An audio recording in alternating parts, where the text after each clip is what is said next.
এত টেনশন আর ভালো লাগে না। ঈশা বলল ভাইয়া আমি তোর মাথা টিপে দেই। আমি বললাম হুম দে। সকাল সকাল মারিয়া তাড়াতাড়ি রেডি হয়ে তিশাদের বাসায় চলে গেল। গিয়ে দেখে কম্পিউটারের সামনে বসে কি যেন দেখছে তিশা। তিশা বলল তুমি তাহলে আসছো?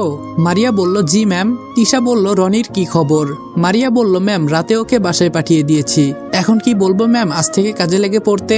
তিশা কাজ রেখে মারিয়ার দিকে তাকিয়ে বলে সাধারণ একটা ছেলেকে এত তাড়াতাড়ি বিশ্বাস করা যাবে না, আগে একটু বাজিয়ে দেখতে হবে ও কি কাজ করার জন্য পারফেক্ট। মারিয়া বলল কি করতে হবে তাহলে ম্যাম? তিশা বলল আমাদের লোক দিয়ে ওকে কিডন্যাপ করাও। মারিয়া বলল কিন্তু কেন ম্যাম? তিশা বলল যা বলেছি তাই করো, আর ও তো তোমাকে চিনে তাই না? মারিয়া বলল হুম ম্যাম। তিশা বলল তাহলে তুমি ওর সামনে যাবা না, আমাদের লোক দিয়ে সবকিছু করাইবা। মারিয়া বলল কিভাবে কি করব বললে ভালো হবে ম্যাম। তিশা বলল ওকে কিডন্যাপ করে বলবা তুই তিশার জন্য কাজ করিস, এরপর আমার সম্পর্কে সবকিছু জানতে চাইবা, দেখবা বলে নাকি। আর যতক্ষণ পর্যন্ত আমার সম্পর্কে কিছু না বলবে মারতে মারতে অজ্ঞান করে ফেলবা। জ্ঞান ফিরেও যদি আমার সম্পর্কে কিছু না বলে আবার মারতে শুরু করবা। আর এই বিষয়টা যেন রনি জানতে না পারে। বলবা এসব বিপক্ষের শত্রুরা করেছে, আর শেষে ওকে হসপিটালে ভর্তি করে দিবা। মারিয়া বলল এমন করা কি ঠিক হবে ম্যাম? কালকেই মাত্র ও ট্রেনিং শেষ করে আসছে। তিশা বলল আমি যা বলেছি তাই করো, এত কথা বলো কেন? মারিয়া বলল জি ম্যাম হয়ে যাবে। ঈশা আমার মাথা টিপে দিচ্ছে। আমি বললাম ঈশা? ঈশা বলল হুম ভাইয়া বল। আমি বললাম তোর এখন একটা ফোন দরকার, কিন্তু দেখ আমি কিনে দিতে পারছি না, আমার কাছে এই মাসে এত টাকা নাই, কিন্তু সামনে মাসে প্রথমেই বেতন পেয়ে সবার আগে তোকে একটা ফোন কিনে দিব। ঈশা বলল আরে ভাইয়া লাগবে না। আমি বললাম আমি বুঝি রে বোন, তোর কি লাগবে আর লাগবে না। ঈশা বলল ভাইয়া তোর ফোনটা বাজতেছে। আমি বললাম দে তো দেখি কে ফোন করেছে। ফোনটা রিসিভ করতেই মারিয়া বলল কি খবর রনি? আমি বললাম ধুর বেডি, তুই কল দিতে আর সময় পেলি না, আরামের ঘুম হারাম করে দিলি। মারিয়া বলল ইস নবাবের বাচ্চা রে, আমি তো সেই সকালে ডিউটি করতে চলে আসছি, তোর এখনো খবর নাই। আমি বললাম আমার চাকরি আর তোর চাকরি আলাদা। মারিয়া বলল কয়েকদিন কর বুঝতে পারবি উনি কি জিনিস, টাকা কিন্তু এমনি এমনি দিবে না। আমি বললাম কার কাছ থেকে কিভাবে টাকা নিতে হয় তা আমার খুব ভালো করে জানা আছে। মারিয়া বলল তাই বলে একজন মন্ত্রীর কাছ থেকে জোর করে টাকা নিবি নাকি? আমি বললাম আরে আমি কি আর সেটা বলছি। মারিয়া বলল তোর কথাবার্তা তো এগুলোতেই ইঙ্গিত করছে।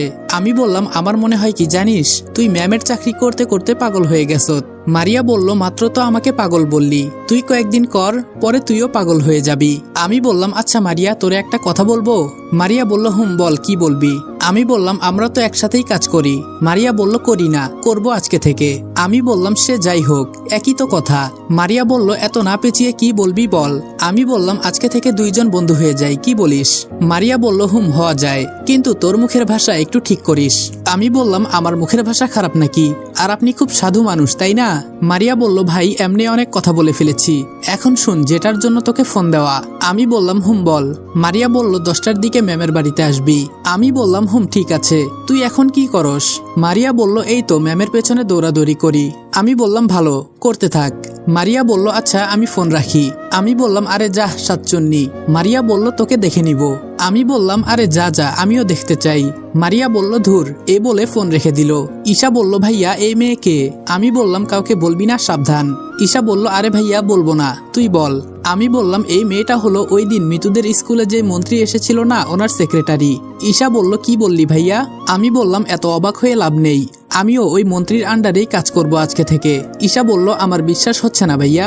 আমি বললাম সব উপরওয়ালার ইচ্ছে। ঈশা বলল কিভাবে কি হলো ভাইয়া? হঠাৎ করে মিতু এসে বলল কি করিস ঈশা? আমি মনে মনে বললাম এই যে দেখো এসে গেছে। ঈশা বলল কিছু করি না, শুধু ভাইয়ার মাথা টিপে দিতেছি। মিতু বলল তুই নিচে যা, আমি স্যারের মাথা টিপে দিতেছি।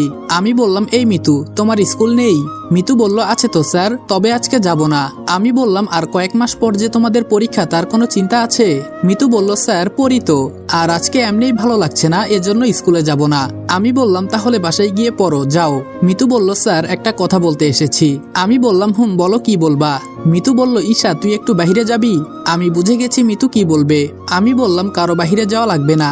মিতু তোমাকে আমি একটা কথা বলি শুনো। ঈশা আমাকে ইশারা করে বলে মিতু তুই একটু দাঁড়া, আমি ভাইয়ার সাথে কথা বলি। মিলিয়ে আমাকে শোয়া থেকে তুলে অন্য সাইডে নিয়ে গিয়ে বলে ভাইয়া দেখ মিতু আমার বেস্ট ফ্রেন্ড, ওর কিছু হয়ে যাক তা আমি চাই না, আর ও তোরে পাওয়ার জন্য এগুলো করছে। আমি বললাম পাওয়ার জন্য মানে? ঈশা বলল আরে ও তোকে ভালোবাসে অনেক আগে থেকেই। আমি বললাম ওহ তার মানে তুইও ওর সাথে জড়িত আছিস? ঈশা বলল আরে না ভাইয়া, আমি ওকে না করেছি, তারপরও বলে ও তোকে ভালোবাসে।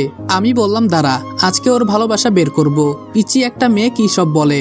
ঈশা বলল ভাইয়া দেখ 3 মাস পর মিতুর পরীক্ষা, আর এখন যদি তাকে কিছু বলিস তাহলে দেখা যাবে উল্টাপাল্টা কিছু করে বসবে, তাই এখন কিছু বলবি না, আর আমি যদি পারি বুঝাবো নে। আমি বললাম কেন যে এই বাসায় আসতে গেলাম রে বোন। মিতু বলল এই ঈশা হয়েছে তোদের কথা। ঈশা বলল এখন চল দেখি কি বলে। আমি বললাম বোন এখন কিন্তু আমি সত্যি সত্যি কেঁদে দিব, এসব প্যারা আর ভালো লাগে না। ঈশা বলল আমার লক্ষ্মী ভাই চল, আমি আছি না। আমি বললাম আছো তো, আমাকে মারার প্ল্যান করো সবাই মিলে। ঈশা আমার কথাই হেসে ফেলল। ঈশা আর কিছুই বলল না। মিতু বলল স্যার আপনার চোখটা একটু বন্ধ করেন, আপনার জন্য একটা সারপ্রাইজ আছে। ঈশা আমাকে ইশারা করে বলল করে নে, আমি আছি কিছুই করবে না। আমিও ঈশার কথা মতো চোখটা বন্ধ করতে একটু পর আন্দাজ করতে পারলাম আমার হাতে মিতু কি জানি পরিয়ে দিল। চোখ খুলে দেখি এটা একটা ঘড়ি, তবে খুব সুন্দর সেটা। মিতু বলল স্যার পছন্দ হয়েছে। আমি বললাম এসবের কি দরকার ছিল। মিতু বলল আমার বরের হাতটা খালি খালি লাগে তাই দিলাম। আমি বললাম তোমার বরের হাত মানে কি সব বলছো। ঈশা বলল আরে ভাইয়া বর মানে বড়াই করে তোর হাতে মিতু ঘড়ি দিয়েছে। মিতু জানে তুই এই ঘড়ি খুলবি না, এটাকে বলে বড়াই। আমি বললাম কিন্তু আমি তো শুনলাম বর বলছে। মিতু বলল স্যার আপনি শুনেন একটু বেশি। আমি বললাম হয়তো। ধুর তোরা দুইজন আমাকে পাগল বানিয়ে ফেলবি। বুঝেছি আমাকে এখান থেকে যেতে হবে। মিতু বলল স্যার একটা কথা বলার ছিল। আমি বললাম আবার কি বলতে চাও। মিতু বলল বিকালে আমাকে একটু ঘুরতে নিয়ে যাবেন। আমি বললাম যদি সময় পাই তাহলে সবাইকে নিয়ে যাব। মিতু বলল স্যার সবাই না তো, আমি আর আপনি শুধু। আমি বললাম এই মেয়ে দেখো এভাবে কথা বলছি দেখে মাথায় উঠে নাচবা না একদম। কি মনে করেছো কিছু বলি না দেখে যা ইচ্ছে তাই করবা, সাবধানে থাকবা। এই ঈশা আমি আসি রে, আমাকে এখন যেতে হবে। মিতু বলল ঈশা চল তোর রুমে। ঈশা বলল চল। আমি ওয়াশরুমে গিয়ে ফ্রেশ হতে লাগলাম। ঈশা বলল এই তুই কিন্তু ভাইয়ার সাথে আজকাল একটু বেশি বাড়াবাড়ি করছিস। মিতু বলল আমি তো তোর ভাইকে ভালোবাসি, জাস্ট এইটা বুঝাতে চাইলাম, কিন্তু তোর ভাই মোটেও বুঝে না। ঈশা বলল তাই বলে তুই সামনাসামনি এসব কথা বলবি। মিতু বলল তুই ঠিকই বুঝলি, তোর ভাই কেন বুঝে না বল। ঈশা বলল ভাইয়ার মাথা এমনিতেই খারাপ, আজকে তোকে যে কিছু বলে নাই এটা তোর ভাগ্য মনে কর। মিতু বলল কেন আজকে তোর ভাইয়ের কি জন্য মাথা খারাপ। ঈশা বলল যা আবার ভাইয়ার কাছে, মাথায় 2টা বাড়ি দিবেনি। মিতু বলল তোর ভাইয়া কেন বুঝে না বল, আমি ওকে কত ভালোবাসি। ঈশা বলল এই এই কি করছিস, কান্দিস কেন। মিতু বলল আর কিভাবে বুঝাবো বল, আমি তো অনেক ভালোবেসে ফেলেছি ওকে, ওকে ছাড়া আমি বাঁচতে পারবো না। ঈশা বলল কান্দিস না, আমি আছি তো, তুই আগে পরীক্ষা ভালো করে দে, পরে আমি এই বিষয়ে দেখব। মিতু বলল সত্যি বলছিস তো। ঈশা বলল আমি তাহলে কি তোর সাথে মিথ্যা বলি। ঈশা মিতুর চোখের পানি মুছে দেয়। মিতু বলল সত্যি তুই খুব ভালো রে। ঈশা বলল আচ্ছা এখন স্কুলে যা রেডি হয়ে।